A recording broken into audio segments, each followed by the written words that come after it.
Hello, ladies and gentlemen, and welcome to the seventh episode. It's been a while. Seventh episode of the Chalk Talk Podcast. I am once again your host, Ryan Kelly, and it has been longer than a month. It's been forever, feels like, but I've been busy, very busy, and I'm going to start posting better like I was. But yeah, so today we're going to be talking about college football. There's 5 more Saturdays until college football begins, starting off with Notre Dame in Miami, August 31st. And then we're going to be talking about the Browns QB room to end it off, who I think is going to be starting and who is going to be right in the bench and kicking it as the water boy. And in college football, I should give more details. College football, we're going to be going over the SEC where I think they're going to finish, but you're going to find out more after this.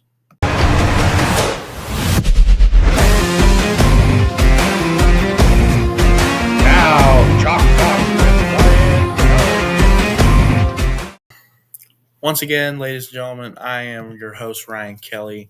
And like the thing says here, on the screen here, Dante Moore of the Oregon Ducks quarterback. We have 5 more Saturdays until college football is back up and running. 5 more. I'm ready. Drop a comment down below if you're ready for your team to make a run this season. So it's been a while since I last posted, but things been going on. Busy guy here. But we're gonna get into some things here. We're gonna talk about college football, some news and some updates. So first, we're going to jump into On3's SEC Media projected order of finish right here. So we're going to start off 1 through 8, and then we'll get back into the 9 through 16. So starting off, Texas at 1. Texas, I think they win the SEC. That's a no-brainer. No-brainer, they win. Georgia, I could see Georgia being 2. I can also see LSU or maybe a Texas A&M being at 2. But Georgia, it's a toss-up between Georgia, Texas A&M, and LSU is the Georgia quarterback. Forgetting his name, been off college football for a little bit, isolated from college football a little bit. Their quarterback coming in who lost to Notre Dame in the Sugar Bowl. Can he come in and have a good season and lead Georgia to the SEC championship game? We'll see. He's supposed to be a great quarterback. He didn't really show that much in the Sugar Bowl. That's the only game we mostly saw of him because that's the game he started when Carson Beck was injured. But if Georgia's a safe pick right now for they'll be finished, but I could also see LSU at 2. Yeah, number 3, Alabama. Alabama should probably be outside the top 10. Outside the top 5, I should say. I mean, they're going to be good, but are they the third best team in the SEC good? No. Questionable quarterback. They got wide receivers. Questionable quarterback. Quarterback runs the offense. Quarterback is the commander in that locker room. It's gonna be questionable for Alabama here. But 3, I could see him at a soft 7, 6 or 7, 8. Where right there, I could see him here. But 3, I could South Carolina, Florida, I could see him there. At number 4, LSU. That's what about LSU is probably should be at if they have a good year. Yeah, if they're gonna have a year they usually have, they'll be down here in the 9s, 8s, 7s, because usually Brian Kelly does not lead them to a great season. But it's gonna turn around. Garrett Nussmeier is gonna coming up on his junior year, I think. Yeah, junior. He's gonna be in the NFL next year, maybe. But LSU, if they have a good year, I could see him at 4, 2, 3, 3 or 4. I could see him right there. South Carolina, I think 5 is a good spot for them. They're not going to be a good team. They're not going to be a great team. They're going to be, a team that's could make a run for the college football playoff. But they're like a we'll see team kind of. Florida, I don't know about Florida. I'm not sold on Florida yet. I'd probably put them more at 10, but I'm not. I've not looked at much of Florida. Ole Miss 7. That is just. I'd rather have Auburn at 7 than Ole Miss. Ole Miss, they don't have a quarterback. They really don't have a quarterback, if I'm honest with you. And the other, I've looked at their roster. It's shaky. It's a shaky roster they have. 7, I don't know about that. Texas A&M at 8, they should be higher. They should be at or lower. They should be in the top 5, if I'm honest with you. They're going to have a good year. Are they going to have a great year? Probably not, but they're going to have a good year. Number 9, Tennessee. I agree. Tennessee could either have a breakout year and be about the same they were, or a little bit better, or they could completely fall off the earth. I think 9's yes, 9. But this is the finish, though. I just remembered that. I mean, yeah, Tennessee. I mean, if they can stay consistent with their play, I mean, 9 is on their alley. Number 10, Oklahoma. Not a great year joining the SEC last year, but I mean, 10. I could see them finishing there. Maybe a little, just a little higher in the 12, 11, 12. But they could have a good year. They got a great quarterback coming in. One of my friends is an Oklahoma fan, and he's been telling me much about how Oklahoma is doing. And I've looked at some of them. I think they could have a good year. Maybe if they have a year like I'm looking at, I mean, they could be 6-5 if they play their cards right. 6-5. Number 11, Auburn. I think Auburn should be higher. If I'm honest with you, I went to Auburn University over the summer, and I mean, what a campus! Great atmosphere. Met some players. What an atmosphere! But their coaching staff, Hugh Freeze, actually met him a couple times when he coached at Arkansas State, where I used to live in Jonesboro. Went to a couple Arkansas State games, met him a couple times. Great guy. Auburn, I could see him a little lower in the 8, maybe inside the top 10. Inside the top 10, I could see, but 11, I could also see that. And then we get into the bottom of the bottom teams. Missouri, 12, yes. That's a 12. They're usually 12. They're usually in the 12s. Vanderbilt, 13. I don't know about Vanderbilt. I don't know. I could see them in the top 10 if they have if Paulia is, I think, his name, the quarterback. Paulia. I don't remember.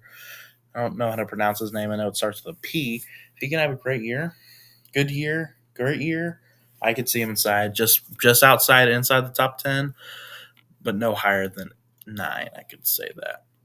Arkansas, they got a tough schedule. Notre Dame, Texas A&M, of course. Oh, I said Texas A&M. Notre Dame's their toughest probably opponent besides Texas A&M and the rest of the SEC. I haven't looked at their schedule. I just know they played Notre Dame. They're tough. I think 14, that suits them great. Kentucky, I could see them at 15. I can also see Kentucky and Missouri switched. Or not Missouri, Arkansas, sorry. Then Mississippi State. I hear so many times on Twitter, Mississippi State fans, I have a lot of friends that are Mississippi State fans. I hear them every day. Mississippi State is going to be good this year. Okay, no, they're not. They're not going to be good this year. If Mississippi State's ceiling for this year is probably probably 6-6 ceiling. That's the ceiling. Floor, they lose every game. That's just when I'm honest. And they won't lose every game because they play like nobody. But you never know. They could lose every game. Their floor is probably, just kidding. Their floor is probably like 3-9, maybe 3-9. But yeah, they're going to be the worst team. They should be the worst team. And I mean, this list, you could shift a couple teams around, but I mean, all over. I mean, this is probably where these teams will probably end up. But yeah. Now let's move on to the NFL. Now let's look at to end it off. Let's look at the Browns QB room. This is just crowded. 5 quarterbacks. 4 of the 5 have a potential to start, and the one that doesn't have potential is the one in the middle, Deshaun Watson. If this guy starts out of any one of these guys, the Browns they're done. They're not coming back ever. Deshaun Watson used to be a great quarterback, and now he's Aaron Rodgers on the Jets was better than Deshaun Watson, if you know what I mean. So let's just go through this QB room, and I'll give you a projection of who I think who will start and who will be cut or released or put on the practice squad. So let's go through Joe Flacco. He's gonna be 40 years old. He's 40 years old, I should say. Good veteran quarterback there. Won a Super Bowl, and he's a good quarterback to learn from. As you got 2 rookies, Shador and Gabriel, in the room also. Kenny Pickett, that's another great quarterback there. He was great. I mean, he's like a backup quarterback, basically, I should say. Not really a starter. Then Deshaun Watson, I already went through him. He's he's bad. He's not good. Dylan Gabriel, he was a good quarterback in Oregon. Shador, he was a mid quarterback at Colorado. Gabriel is better than Shador Sanders. Sue me if you want. Gabriel is way better than Sanders. It was just this it should not be a question. Shador Sanders was the only reason he played for Colorado as the starting quarterback was because his dad oh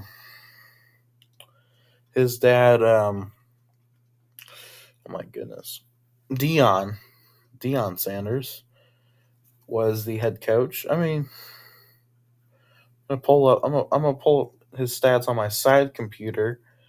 I'm gonna pull up his stats on my side computer.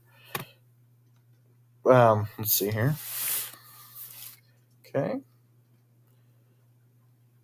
his 2 seasons at Colorado, he had a total of. Sorry, I looked at 7,364 yards. Okay. Now let's look at Dylan Gabriel. Dylan Gabriel, we're only going to look at his starting, the years he started, which were 19, 20, 22, 23, 24. Just to be fair, we're only going to look at his last 2 seasons, okay? Last 2 seasons, he had a total of, let's see. Last 2 seasons, he had a total.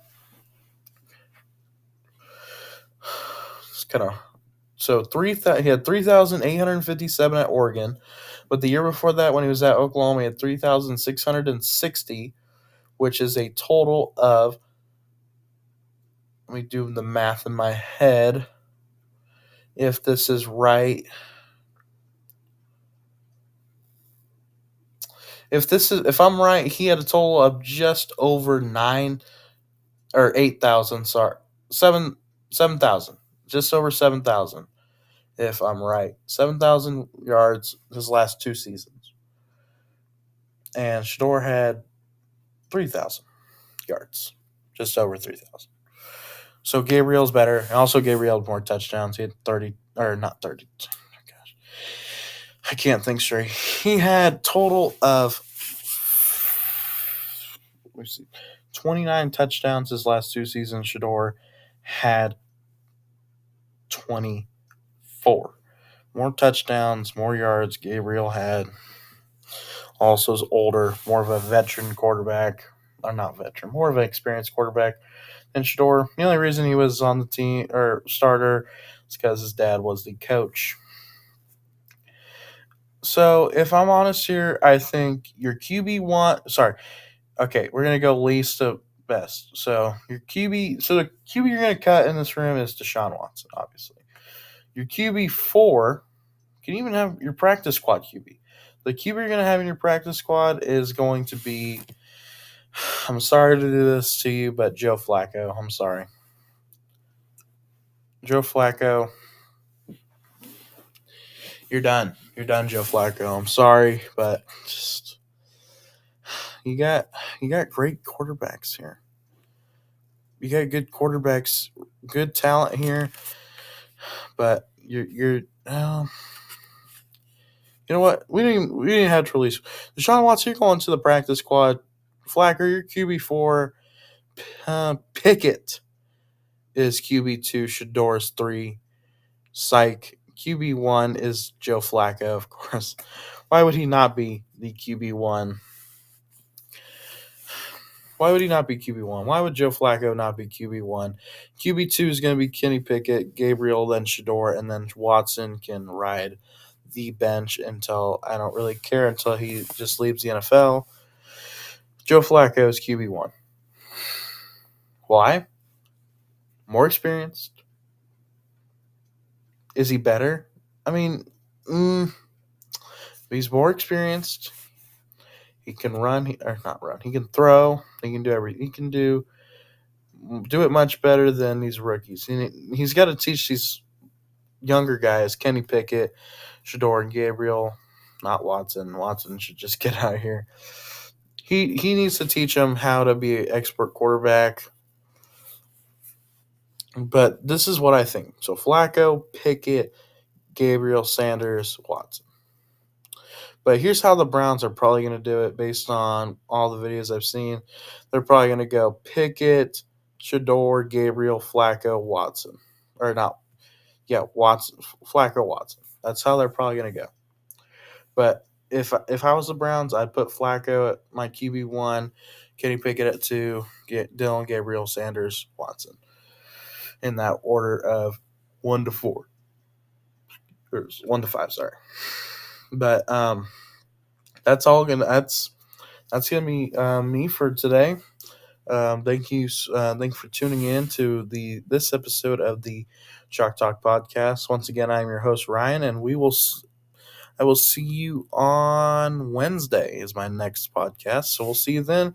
Peace out and have a good rest of your week or a good rest of your day. Sorry, I should say, because I'll see you Wednesday. Peace out.